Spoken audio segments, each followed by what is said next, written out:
Man, okay, I'm literally okay. So I'm literally stuck in the weak angle. I can actually see all these different methods that I'm trying, and I'm reviewing all. Because I'll tell you what, I don't know if you struggle with this, but coaching yourself is freaking impossible. I suck at it. I've only gotten better at it because of what you're talking about. And I didn't have a central concept. Once I started getting the central concept, it made it easier.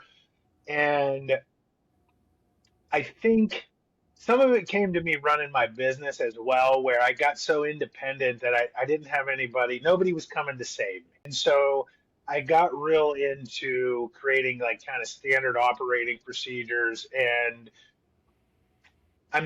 the way that my training, I was going to say something about this earlier and I lost my train of thought, but this one guy that I did a bunch of training with early on in my career, um, and I'm still lost for it, but one of the things that I really got into is what I call an evaluation or a results-based protocol, right? Your evaluation should take you to the results that you're trying to look to, right? And so, again, coming back to science and being scientific, we like to think that we're being that way a lot of the times, but we're actually not using the scientific method on ourselves sometimes as well as we could, or we're just limited by the assessments that we're using, right? And Mhm. so early on in my career, even with Marv's system, right? Like Marv, they had a big assessment component to it, right? And most of it's actually physical therapy tests. And so, for me, that was why it resonated.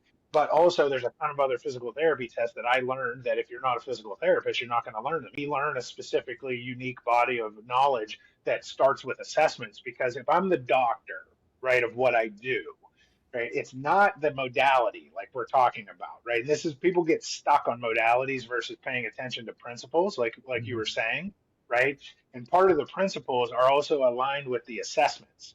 But why do we do these assessments? Well, based on the principles, right? And so the assessments connect to the principles. Well, it's really the evaluation of the data because anybody can still understand the principles and also do assessments, right? The hard part is the evaluation of the data, which is what you're talking about, right? How do I take the data that I'm getting in self assess, right? And so that's also what part of this book is about, right? Because all you got to do is come back to the present moment and go, am I in the strong angle or the weak angle? Yeah. Right?